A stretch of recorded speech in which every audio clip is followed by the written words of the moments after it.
Hello everyone, welcome to my channel. आप सभी का स्वागत है मेरे चैनल पे। जैसा कि आप लोग जानते हैं, हमारी मैनेजमेंट वाली सीरीज चल रही है। उसमें हम डेली क्लासेस ले रहे हैं। उसमें ही आज हमारी एक क्लास होने वाली है जिसका नाम है बिहेवियरल साइंस अप्रोच। इसे हम स्टार्ट करते हैं। सबसे पहले हम इसमें जो बिहेवियर साइंसेस में जितनी भी अप्रोच होती है, थ्योरीज वगैरह होती है, हम उन सबको पढ़ने वाले हैं। फर्स्ट है मेस्लो हायरार्की ऑफ नीड्स। आप लोग सभी जानते ही होंगे, कहीं ना कहीं सबने इनके बारे में पढ़ा है। Famous Maslow hierarchy of needs. तो इन्होंने अपनी थ्योरी में बोला क्या है, मतलब इसमें बताया हुआ है कि मेस्लो जो थे, अब्राहम हेरोल्ड मेस्लो इनका पूरा नाम था। इन्होंने एक हायरार्की बताई है कि एक इंसान की नीड्स क्या क्या होती है। ठीक है, मतलब उन्होंने ये थ्योरी कब दी थी, क्वेश्चन में ये भी पूछ लिया जाता है। तो इन्होंने ये थ्योरी दी थी 1954 में। उन्होंने अपनी बुक थी मोटिवेशन एंड पर्सनालिटी, उसके अंदर इस थ्योरी को दिया है।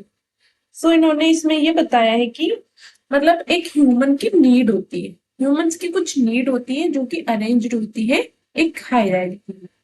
ठीक है, इसमें जो बॉटम पे होता है वो तो क्या होती है, इसकी सर्वाइवल नीड्स होती है। पर जो टॉप पे होता है, ये जो टॉप मैंने जो टॉप पे बताया है, और ये बॉटम होता है। बॉटम में तो वो एक तरीके से उसकी साइकोलॉजिकल होती है, तो इसकी वो सर्वाइवल है। बट जो उसकी टॉप पे है वो मोर क्रिएटिव होती है। ठीक है, ये वाली इसकी क्या होती है,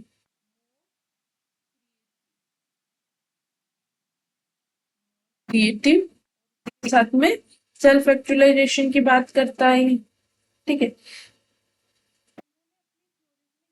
है कि जैसे जैसे इंसान अपनी अपनी स्टेज की ओर बढ़ता है, उस वैसे वैसे वो अपने अपने जो छोटे गोल्स उनको लेता है पहले, फिर धीरे धीरे करके ऐसे करते करते वो अपने टॉप लेवल पे पहुंच जाता है। तो ऐसा नहीं होता कि आप डायरेक्टली टॉप लेवल पे पहुंचते हैं। एक नीड होती है, एक हायरार्की होती है, जो धीरे धीरे करके एक इंसान को वहां तक पहुंच जाती है। तो इसमें सबसे फर्स्ट दी हुई है साइकोलॉजिकल। ठीक है, साइकोलॉजिकल में बात करते हैं, मतलब जो सबसे नॉर्मल होती है। साइकोलॉजिकल के अंदर हम देखते हैं जो सबसे इंपॉर्टेंट है, उसके बिना एक इंसान नहीं रह सकता। उसके अंदर आता है सांस लेना, खाना, water, sex, sleep, home stay और एक्सक्रीशन, यानी कि ऐसी चीजें जिसके बिना ह्यूमन सरवाइव नहीं कर सकता। ये उसकी साइकोलॉजिकल नीड है। सबसे पहले एक इंसान को इन्हें कंप्लीट करना चाहिए। ये बेसिक नीड होती है जो फिजिकल सर्वाइवल के लिए इंपॉर्टेंट होती है, और यही फर्स्ट थिंग होती है जो कि इंसान को मोटिवेट करती है। ठीक है, अगर ये फुलफिल हो जाएगी तो इंसान नेक्स्ट स्टेप पे पहुंचता है। जैसे बोलते हैं human body can not function optimally if psychological needs are not satisfied, यानी कि ह्यूमन बॉडी तब तक काम नहीं कर सकती है जब तक कि उसकी साइकोलॉजिकल नीड्स ही नहीं पूरी हो। अगर किसी इंसान की ये वाली नीड ही पूरी नहीं हो रही, सेल्फ एक्चुअलाइजेशन की तरफ या एस्टीम, लव, बिलोंगिंगनेस, सेफ्टी, इसकी तरफ बढ़ ही नहीं सकता है। जब उसकी साइकोलॉजिकल नीड बढ़ हो जाती है, वो अपने आप सेटिस्फाई होके ऊपर अपनी वाली सेफ्टी नीड्स की ओर बढ़ता है। तो सेफ्टी नीड्स होती है, उसमें क्या आता है, सेफ्टी नीड में आता है एक व्यक्ति की, एक पर्सन की सिक्योरिटी। ठीक है, रहने की सिक्योरिटी होनी चाहिए, एम्प्लॉयमेंट की बात की गई, रिसोर्सेज होनी चाहिए, उसकी फैमिली, हेल्थ, प्रॉपर्टी। जब इंसान की साइकोलॉजिकल नीड पूरी हो जाती है, उसके बाद में वो सेफ्टी नीड की तरफ आगे बढ़ता है। सेफ्टी नीड में उसकी फैमिली के लिए उसके पास घर होना चाहिए, उसकी सिक्योरिटी होनी चाहिए, उसके बाद में पैसा होना चाहिए, एम्प्लॉयमेंट होना चाहिए। ठीक है, जिससे वो अपनी एक अच्छी लाइफ बिता सके। जैसे इसमें हम एग्जाम्पल दे सकते हैं, जैसे कि सेफ्टी नीड्स में वो अपनी फैमिली की कुछ नीड्स पूरी करता है, जैसे स्कूल, बिजनेस, मेडिकल केयर वगैरह, ये सब इसके अंदर आते हैं।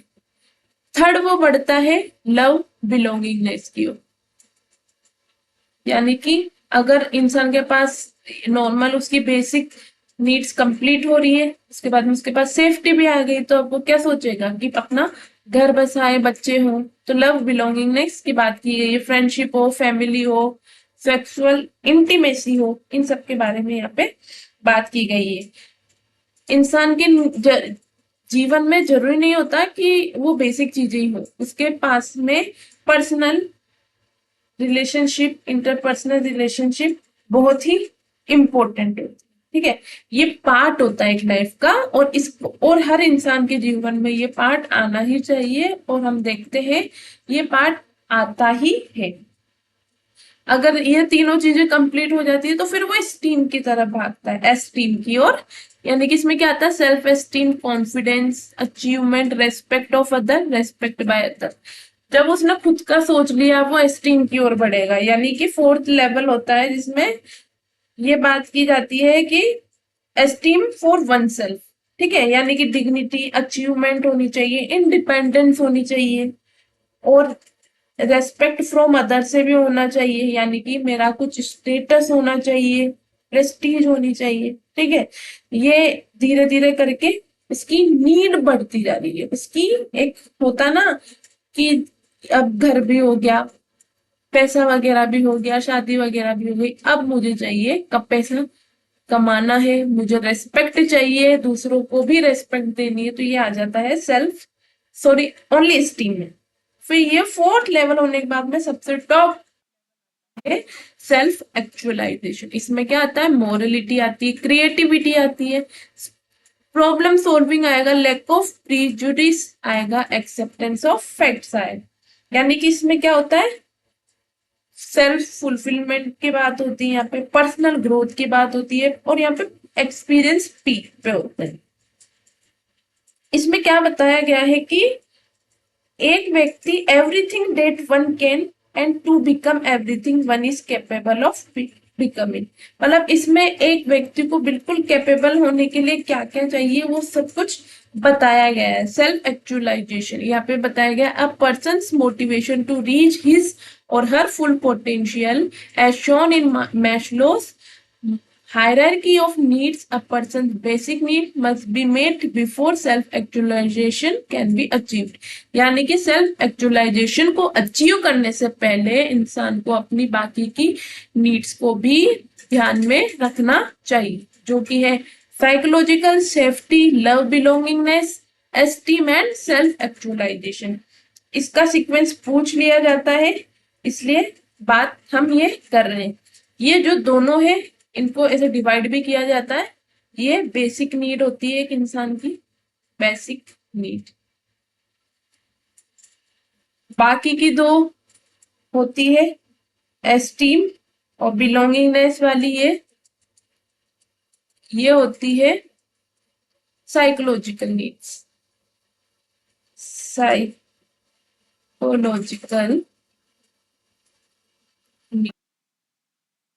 लास्ट आप लोग जानते ही हैं कौन सी होती है, सेल्फ फुलफिलमेंट या सेल्फ एक्चुअलाइजेशन। ठीक है, तो ये थी मैस्लो द्वारा दी हुई अपनी हायरार्की ऑफ नीड्स, जो कि 1954 के अंदर आई है।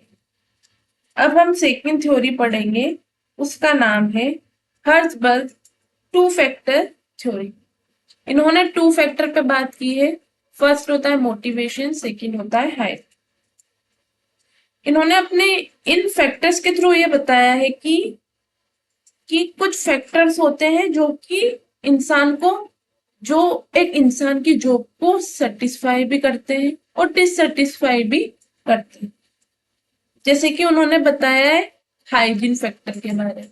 हाइजीन फैक्टर क्या होते हैं, अगर ये नहीं हो तो इंसान का जॉब डिससेटिफिकेशन सेटिस्फेक्शन आ जाता है। और अगर इन्फ्लुएंस बाय सेटिस्फायर फैक्टर्स, यानी कि इंसान के पास में अगर सेटिस्फायर या मोटिवेशन, मोटिवेशन भी बोल सकते हैं हम इसे, मोटिवेशन फैक्टर। ठीक है, अगर ये एब्सेंस होंगे तो कोई इशू नहीं है, बट अगर ये होंगे और इंक्रीज हो रहे हैं तो जॉब सेटिस्फेक्शन होगा। तो हम पहले देखते हैं क्या है अच्छे से पढ़ेंगे। हाइजीन फैक्टर क्या होते हैं? वर्किंग कंडीशन, यानी कि इसमें क्या बताया गया है, हमने हाइजीन फैक्टर के बारे में क्या बोला है कि अगर हाइजीन फैक्टर इंप्रूव होंगे तो इससे क्या होगा, डिक्रीज होगा जॉब सेटिस्फेक्शन। तो रीजन क्या है, क्या दिया हुआ है इसमें ऐसा हाइजीन फैक्टर में कि इससे जॉब डिससेटिस्फेक्शन हो जाएगी अगर ये नहीं होगा तो।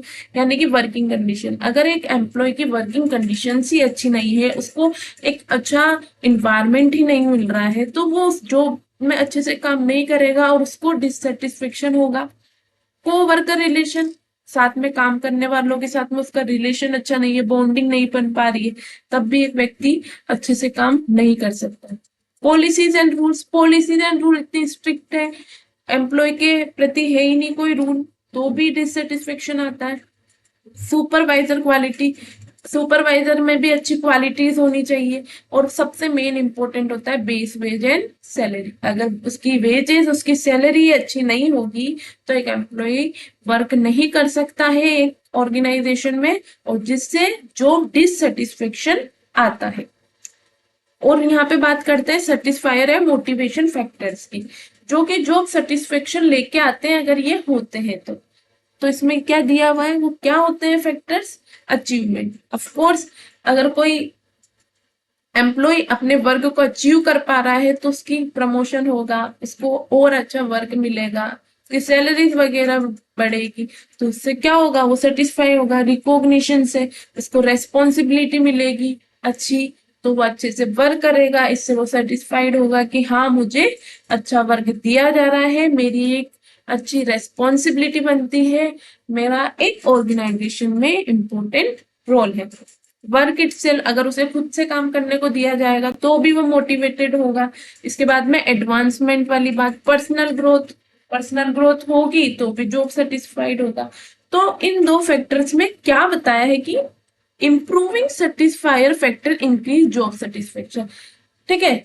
यानी कि ये जो फैक्टर्स होंगे अगर ये इंक्रीज होंगे तो जॉब सेटिस्फेक्शन होगा, और इनके बारे में क्या बोला, हाइजीन फैक्टर इंप्रूव होंगे तो डिक्रीज होगा जॉब सेटिस्फेक्शन, ये इंप्रूव होंगे तो ये डिक्रीज होगा जॉब सेटिस्फेक्शन। यही बात की गई है कि इसके लिए क्वेश्चन ये भी पूछ लिया जाता है कि कौन से फैक्टर है जो नहीं हो तो भी डिससेटिस्फेक्शन नहीं होता, तो ये है सेटिस्फायर। अगर ये नहीं होंगे तो डिससेटिस्फेक्शन नहीं होगा, ओनली सिर्फ इनके होने से सेटिस्फेक्शन आएगा। बट अगर हाइजीन फैक्टर नहीं होंगे तो जॉब सेटिस्फेक्शन होगा ही। बट अगर इनके इनमें ये ये जो हाइजीन फैक्टर है अगर ये इंप्रूव होंगे तो जॉब डिससेटिस्फेक्शन नहीं होगा।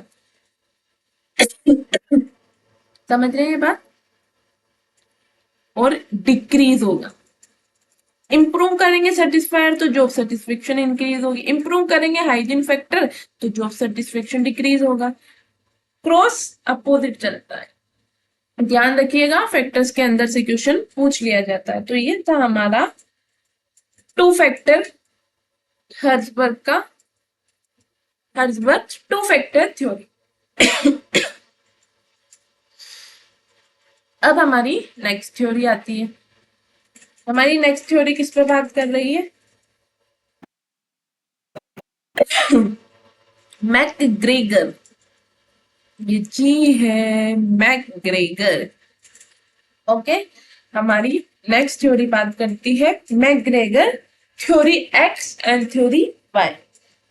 आप लोग क्या समझ पा रहे हैं इस डायग्राम से? कुछ समझ आ रहा है आप लोगों को? तो मैं बताती हूँ इसमें क्या है।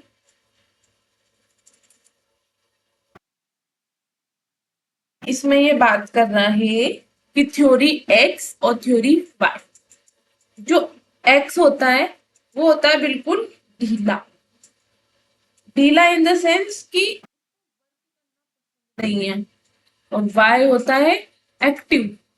आप इनके वर्ड से समझ सकते हैं, जैसे डायग्राम ने बताया क्रॉस हो रहा है, जैसे इसको वर्क करना ही पसंद नहीं है, और ये हो रहा why, yes he loves work, he या शी, ठीक है। तो थ्योरी एक्स तो हमें ये बताती है कि एम्प्लॉय क्या होते हैं, इस ये जो थ्योरी एक्स में उन एम्प्लॉय को बताया गया है जो कि क्या होता है, पसंद नहीं करते काम, जो डिसलाइक करते हैं वर्क को, ठीक है, उनके बारे में बताया गया है। जो जो एम्बिशियस नहीं होते, ठीक है, लैक ऑफ एम्बिशियन होता है जिनमें, ठीक है।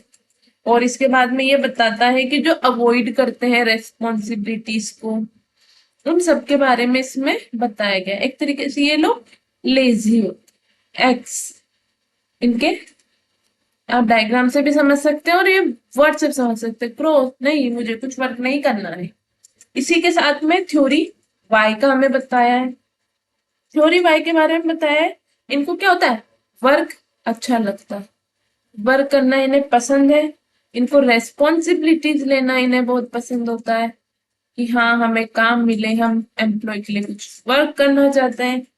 इनको ये कैपेबल भी होते हैं हर चीज के लिए, ठीक है। सेल्फ डायरेक्टेड होते हैं ये लोग, डायरेक्टेड, ठीक है। आगे बढ़ते हैं हम और अच्छे से इस डायग्राम से समझ सकते हैं आप इजीली। मैकग्रेगर का एक्स एंड वाई थ्योरी को देखिए। Where can I go home, मैं घर कब कैसे जा सकता हूँ, मैं कब जाऊंगा घर, ये बात ऐसे कर रहा है और ये सोच रहा है। और ये देखिए आइडिया जनरेट हो रहे हैं इसके माइंड में, ठीक है। पर्पस है इसका, गोल है, कुछ इसको अचीव करना है। I have got some ideas, क्योंकि मुझे कुछ वर्क अचीव करना है। तो ये है डिफरेंस। हम और अच्छे से पढ़ लेंगे। जो थ्योरी एक्स होती है वो मॉनेटरी कंसर्न पे होती है, सिर्फ उन्हें अपने पैसों से मतलब होता है कि हाँ मुझे सैलरी मिल रही है, मैं थोड़ा काम कर लूंगा तो भी मुझे पैसा मिल जाए। थ्योरी बाय जॉब सेटिस्फेक्शन पे काम करती है, यानी कि थ्योरी बाय वाले सोचते हैं कि नहीं हम किसी ऑर्गेनाइजेशन में काम कर रहे हैं तो हमें अच्छे से काम करना चाहिए, हम हमारी जॉब से खुश रहने चाहिए, सेटिस्फाई रहने चाहिए। थ्योरी एक्स वाला अवॉइड करता है वर्क जब उसके लिए पॉसिबल होता है, और ये क्या करता है, एक्टिवली लाइक टू वर्क, और इन्हें हमेशा काम करना पसंद होता है। थ्योरी एक्स लैक एम्बिशन होता है और डिसलाइक करते हैं रेस्पॉन्सिबिलिटीज को, और ये एम्बिशियस होते हैं और एक्टिविटीज को पसंद करते हैं। Theory X indifferent to organizational need, indifferent होते हैं। और थ्योरी वाई कमिटेड होते हैं ऑर्गेनाइजेशन ऑब्जेक्टिव के लिए। थ्योरी एक्स में क्रिएटिविटी नहीं होती है और ये चेंज के प्रति, मतलब चेंज को ये पसंद नहीं करते, विरोध करते हैं, रेसिस्ट चेंज, ठीक है। और थ्योरी वाई क्रिएटिव होते हैं, ऑप्टिमिस्टिक होते हैं कि चेंज के लिए। और इसमें मोटिवेशन क्या होता है, give reward to achieve goals और डायरेक्टेड रिक्वेस्ट, यानी कि थ्योरी एक्स में मोटिवेशन कैसा मिलता है, पैसा मिलेगा तो काम करेंगे, वरना चल रहा है जैसे चलने दो। थ्योरी वाई में मोटिवेशन क्या होता है, decentralization, delegation, participative performance appraisal provides opportunity, self direction, यानी कि हमें वर्क दिया जाए, डेलीगेट किया जाए, हमें पार्टिसिपेट करे, यही हमारे लिए तो मोटिवेशन है। और हमें परफॉर्मेंस अप्रेजल हमारा अच्छा सा हो, हमें अपॉर्चुनिटी मिले ताकि हम कुछ कर सके, और हमें कुछ तो काम करने दिया जाए, हमको सेल्फ डायरेक्टेड किया जाए। तो ये थी हमारी थ्योरी एक्स एंड वाई। अब हम आगे बढ़ते हैं। नीड थ्योरी जो कि मैक्लीलैंड ने दी है। नीड थ्योरी मैक्लीलैंड द्वारा दी गई है, इसको नाम से भी इसे जाना जाता है। इसको एक साइकोलॉजिस्ट ने दिया है जिनका पूरा नाम है डेविड मैक्लीलैंड। मोटिवेशनल मॉडल दिया है जो कि अटेम्प्ट करता है कि कैसे एक्सप्लेन करता है हाउ द नीड्स। तो इसमें तीन तरह की थ्योरी में, मॉडल में तीन तरह के बताए गए हैं कि कैसे नीड होती है एक व्यक्ति की, बोल लीजिए पीपल की, ठीक है, जो कि अफेक्ट करती है the action of people from a managerial context. इसमें सबसे पहले आता है एफिलिएशन, पावर और अचीवमेंट। सबसे पहले इसमें बताई गई है the need of power. Power की नीड बताई गई है, यानी कि इसमें बताया गया है कि wants to control and influence other. इस नीड में पावर, मतलब एक व्यक्ति चाहता है मुझे अब पावर दी जाए, यानी कि वो चाहता है कि मैं और को इन्फ्लुएंस इन्फ्लुएंस करूं और दूसरों को कंट्रोल करूं। और ये हर चीज में, हर आर्ग्यूमेंट में, एग्रीमेंट में जीतना चाहते हैं। और ये एंजॉय करते हैं कंपटीशन और कंपटीशन में जीतना। एंजॉय करते हैं स्टेटस और रिकॉग्निशन को, यानी कि मेरी स्टेटस हो, इन सब की इसमें बात की गई है। ध्यान रखिएगा ये सीक्वेंस है, एफिलिएशन पहले आएगा, ये इसमें थोड़ा सा गड़बड़ हो रही है। सबसे पहले एफिलिएशन की बात की जाएगी, यानी कि सबसे पहले एक इंसान एफिलिएशन की बात करता है, यानी कि वो चाहता है कि वो किसी ग्रुप से रिलेटेड हो, बिलोंग टू द ग्रुप, और चाहता है कि वो सबके द्वारा उसे पसंद किया जाए, और will go along with whatever the rest of the group want to do. और ये चाहते हैं कि जैसा और लोग कहें वैसा ही चलता रहे, मुझे किसी भी चीज से प्रॉब्लम नहीं है, जैसा सब चाहते हैं वैसे मैं ग्रुप के साथ चलूं। प्रेफर करूं कोलैबोरेशन को कंपटीशन के ऊपर, और इन्हें हाई रिस्क और अनसर्टेनिटी पसंद नहीं होती। तीन तरह की नीड बताइए, उसमें सबसे पहले एफिलिएशन की नीड बताई। सेकंड पावर की नीड बताइए, जिन्हें सब कुछ पावर जीतना है, उन्हें एग्रीमेंट में सब में जीतना है, कंपटीशन पसंद है, इन सब के बारे में बताया गया। एक थर्ड तरह की नीड होती है, हर तरह के इंसान होते हैं, कोई इसमें आता है, कोई इसमें आता है, कोई इसमें आता है, और थर्ड होता है हमारा अचीवमेंट। अचीवमेंट में क्या होता है, sets and accomplish challenging challenges risk. इसमें क्या होता है, रिस्क को चैलेंज करते हैं वो। टेक कैलकुलेटेड रिस्क, सिर्फ वैसे रिस्क लेते हैं जो कैलकुलेट हो सके। Like to receive regular feedback for their progress and achievement, और इन्हें पसंद होता है कि इन्हें रेगुलर फीडबैक मिलता रहे, ताकि वो अच्छे से अपनी परफॉर्मेंस करें और उनकी प्रोग्रेस के बारे में, अचीवमेंट के बारे में मिलता रहे। इसमें नाम से पता चल रहा है अचीवमेंट, ठीक है। और इनको अकेले में काम करना पसंद होता है। तो ये तीन तरह के थे एफिलिएशन वाले। सबसे कोऑपरेटिव होते हैं, कोलैबोरेशन इन्हें पसंद होता है, हाई रिस्क ज्यादा लेते नहीं है ये लोग, सबके साथ चलने के साथ में बिलीव में रखते हैं। सेकंड होते हैं पावर वाले, ये सबसे ही ज्यादा वो होते हैं जिन्हें सब कुछ चीज में जीतना पसंद है, एंजॉय करते हैं, स्टेटस हो उनका। और थर्ड होते हैं अचीवमेंट वाले, जो कि कैलकुलेटेड रिस्क लेते हैं और अकेले में रहना पसंद करते हैं, अकेले में काम करना पसंद करते हैं, और चाहते हैं कि हमें डेली बेसिस पे, प्रोग्रेस पे, अचीवमेंट पे हमें फीडबैक मिलता रहे। तो ये थी नीड थ्योरी। इसमें अंदर से ये कुछ पूछा जा सकता है, बाकी इसका सीक्वेंस याद रखिए, सबसे ज्यादा क्वेश्चन यहीं से बनेंगे। और अगर आपको डिटेल में आता है तो आप इसको अच्छे से नोट्स के तौर पे भी बता सकते।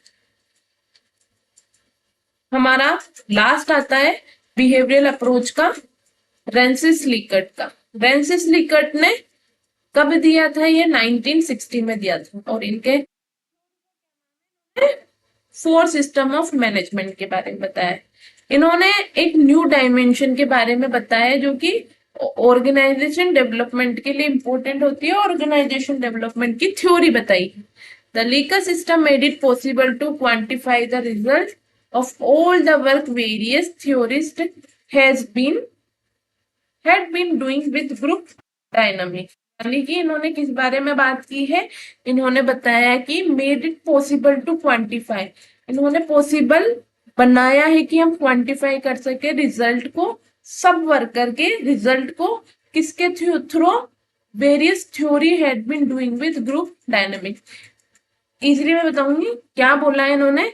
लिकर्ट की थ्योरी ने फैसिलिटेट किया है कि हम मेजरमेंट कर सकते हैं सॉफ्ट एरिया मैनेजमेंट के, जो कि होते हैं ट्रस्ट और कम्युनिकेशन। जिन्होंने 4 टाइप्स बताए हैं एक ऑर्गेनाइजेशन के, जिसमें कैसे कैसे एक एम्प्लॉय को एक मैनेजमेंट का सिस्टम होता है और एम्प्लॉयज को कैसे ट्रीट किया जाता है। तो इसको हम स्टार्ट करेंगे। सबसे पहले होता है एक्सप्लोशिएटिव और ऑथोरिटेटिव। इसमें क्या होता है, उनको लीडर ही सब कुछ अपना डिसीजन लेता है, उनके लिए कोई मायने नहीं रखता एम्प्लॉय, ठीक है। यानी कि leader imposes decision on subordinates and uses fear to achieve employ motivation. यानी कि इसमें क्या करता है, लीडर इम्पोज करता है डिसीजन को सबऑर्डिनेट्स पे, और जो उनका फियर रहता है एंड यूजेस उनके फियर को यूज करता है एम्प्लॉय के मोटिवेशन को अचीव करने। इसके अंदर सेकंड वाला है बी इन्वॉल्वमेंट ऑथोरिटेटिव। इसमें वो क्या बात करते हैं, the leader uses rewards to encourage productivity but management is responsible for all decision and there is no team work. इसके अंदर भी वो इनकरेज तो कर रहे हैं, बट कैसे इनकरेज कर रहे हैं, रिवॉर्ड्स के तौर पे कि रिवॉर्ड्स दे दो प्रोडक्टिविटी हो जाएगी, बट वो मैनेजमेंट की कोई रिस्पॉन्सिबिलिटी डिसीजन वाली नहीं दे रहे। यानी कि यहाँ पर भी टीम वर्क के बारे में बात नहीं की गई। थर्ड नंबर का है consultative. The leader listen to subordinates and incorporated some employ idea but subordinate do not feel responsible for organizations goal. इसमें ये बताया गया है कि लीडर लिसन कर रहा है सबऑर्डिनेट्स की बात को, उनके आइडियाज भी ले रहा है, कुछ एम्प्लॉयज के आइडियाज को भी लेता है, बट यहाँ पर भी सबऑर्डिनेट अपने आप को कंफर्टेबल फील नहीं करते, उन्हें नहीं लगता है कि वो ऑर्गेनाइजेशन गोल के लिए रेस्पॉन्सिबल है। और एक होता है पार्टिसिपेटिव। इसके अंदर the leader engages subordinate solve problem with the team work and everyone feels responsible for achieving organizations goal. इसके अंदर उन्हें पार्टिसिपेट भी अच्छे से करवाया जाता है, उनकी सुनी भी जाती है, सब मिलकर टीम वर्क भी करते हैं, और यहाँ पे एक एम्प्लॉय या सब कुछ जो भी काम कर रहे हैं सब रेस्पॉन्सिबल फील करते हैं कि हाँ हमें ऑर्गेनाइजेशन गोल में अचीव करना है कुछ। तो फर्स्ट था एक्सप्लोशिएटिव ऑथोरिटेटिव, जिसके अंदर बिल्कुल भी नहीं था एम्प्लॉय का रोल, बी इन्वॉल्वमेंट में भी नहीं था, सिर्फ रिवॉर्ड देके उनको इनकरेज करने की बात की गई। कंसल्टेटिव में उन्हें सुना तो गई उनकी बात को, बट टीम वर्क नहीं था। बट पार्टिसिपेटिव में जैसे नाम से समझ आ रहा है उनका पार्टिसिपेशन किया गया, उन्हें रेस्पॉन्सिबल समझा गया। तो ये थी फ्रांसिस लिकर्ट की। तो हमने आज 4 टाइप्स ऑफ कंप्लीट की, जिसमें हमने पढ़ा, सबसे पहले हमने पढ़ा मास्लो की मैस्लो वाली हायरार्की, सेकंड हमने पढ़ी मैकग्रेगर की 2 फैक्टर, फिर हमने पढ़ी मैक्लेलैंड की, फिर हमने एक और पढ़ी, कौन सी पढ़ी हमने, मैकग्रेगर की थ्योरी एक्स एंड वाई, और ये लास्ट हमने पढ़ी है फ्रांसिस लिकर्ट की 4 सिस्टम ऑफ मैनेजमेंट। सो हमने अच्छे से इन्हें कवर कर लिया है। आई होप आपको भी ये अच्छे से समझ आए हो। अगर आपको मेरी वीडियोस अच्छी लगती है तो मेरे चैनल को लाइक करें, शेयर करें, सब्सक्राइब करें। Thank you.